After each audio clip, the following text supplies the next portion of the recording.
Nós vamos falar agora sobre stalking e se o stalking é o crime ou não. Como se precaver, então, nessas situações? Sobre esse assunto, eu converso agora com o advogado Afonso Moraes. Ele é especialista em cobrança e direito do consumidor. Olá, doutor, seja bem-vindo aqui ao Jornal da Rede Alesp. Obrigado, boa tarde pelo convite, pela oportunidade de falar sobre um tema tão importante hoje, principalmente para as mulheres, os idosos, né, as crianças que estão muito suscetíveis a isso nas redes sociais.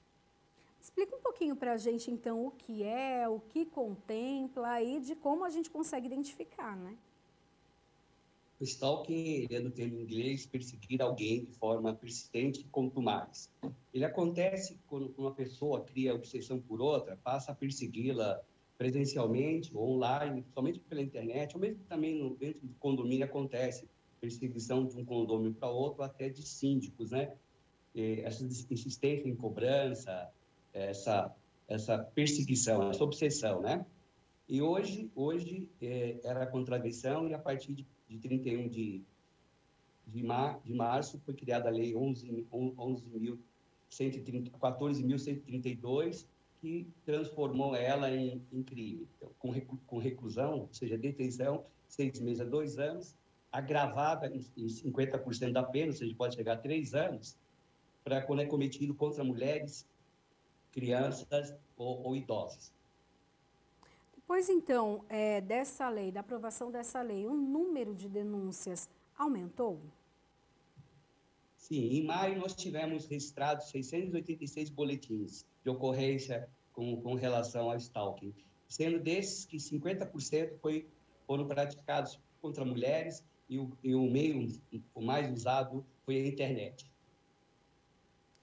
E daí, essa situação, quando a gente pensa então na perseguição, seria de que maneira? A pessoa, sei lá, publicou alguma coisa nas redes sociais, alguém vai lá, essa pessoa vai e fala alguma coisa, escreve alguns comentários, ela manda e-mails, entra nos bate-papos. Como que efetivamente, assim, eu queria que o senhor desse alguns exemplos para a gente do que acontece na prática.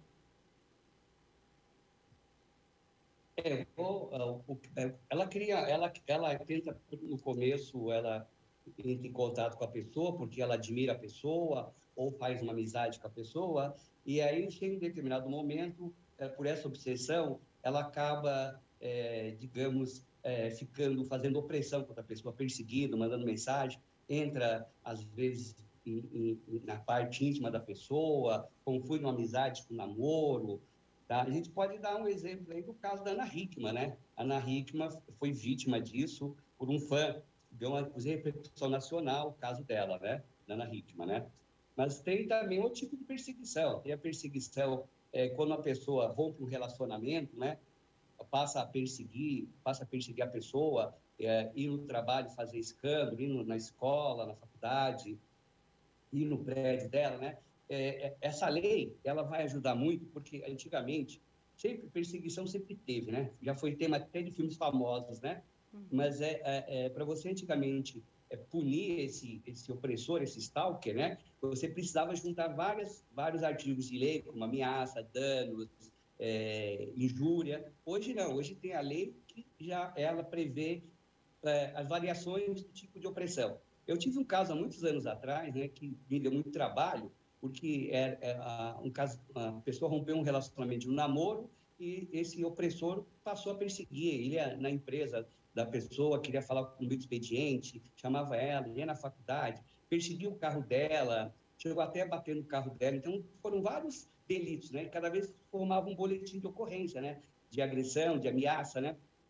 De opressão. Hoje não, hoje já está enquadrado o opressor em uma lei específica para isso, ele vai ser punido muito mais rapidamente.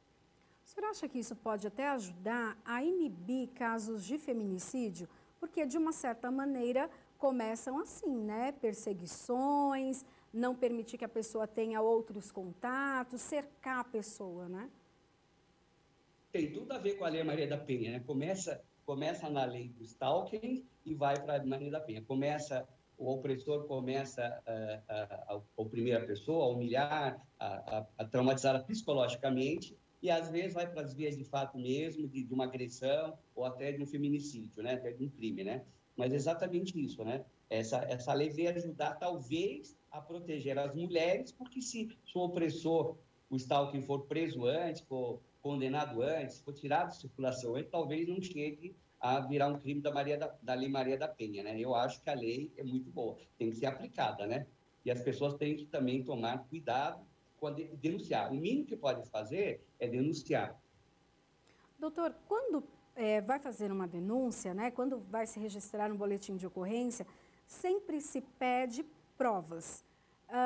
Quais as provas, então, que as pessoas precisam levar, apresentar, então, para provar que estão sendo perseguidas? Então, por exemplo, nas redes sociais, é possível printar uma tela, é possível gerar ali um documento. Mas e no caso de uma perseguição física? Como provar que tem alguém perseguindo seu carro? Você falou o caminho da internet, que é mais fácil das redes sociais, tem que coletar todas as provas, todos os prints, guardá-los, todos os prints, as gravações também, né?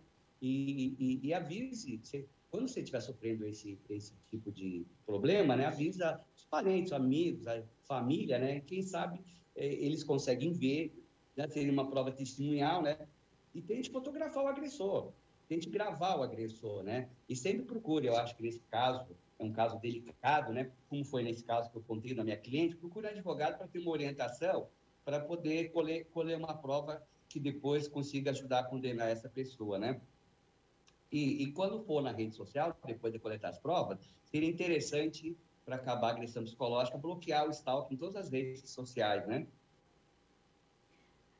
E daí o senhor falou, né, dessa questão, então, do bloqueio. É uma forma também de prevenir isso? Né? Então, começou ali uma conversa com alguém que a conversa começou a tender para uma direção estranha, já bloqueia.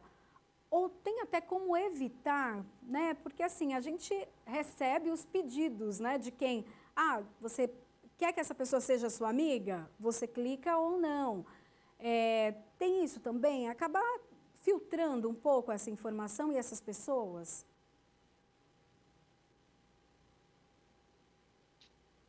Eu sempre digo que faça boas escolhas online, evite divulgar os endereços, evitar divulgar trabalho, local de trabalho, telefone, as redes sociais. Sempre configure o perfil das pessoas que possam ter acesso às suas informações, né?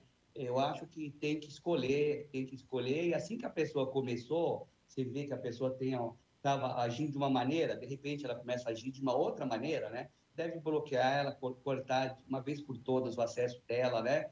Mas, assim, existem casos em que, mesmo fazendo isso, os stalkers, eles criam um perfil falso, né, na internet e continuam ainda, assim, a perseguir a vítima, né? Então, aí é a hora que tem que fazer um boletim de ocorrência. Então, a, a paciência e o cuidado vai até um determinado ponto. A partir daí, tem que tomar providências mesmo para criminalizar esse opressor, esse stalker. Doutor, e para a gente terminar, a denúncia, ela deve ser feita em que tem uma delegacia especializada ou não? Qualquer delegacia? Dá para se fazer boletim eletrônico?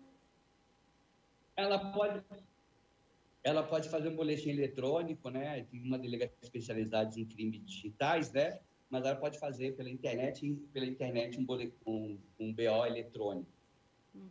Tá ok. Mas, dependendo do caso, eu recomendo que procure um advogado que possa dar uma orientação e possa ajudar a polícia a fazer um intercâmbio entre a polícia e o cliente para trazer mais informações para que possa o BO virar um inquérito e o stalker ser realmente punido, viu? Tá ok, quero agradecer então a participação de Afonso Moraes, advogado especializado Eu em gostaria, se cobrança você me permitisse, e direito. deixar um recado. Uhum. Eu gostaria de deixar um recado com relação às crianças e adolescentes, o cuidado que deve ser tomado pelos pais na fiscalização dos contatos que elas estão tendo. Elas são as mais suscetíveis, né, a sofrer um tipo de opressão. A gente já teve casos aí de crianças suicidando. Então, eu recomendo aos pais que tenham a maior cautela. Nunca com a porta fechada, sempre com a fiscalização, sempre com os bloqueios necessários para que não sejam vítimas de stalking.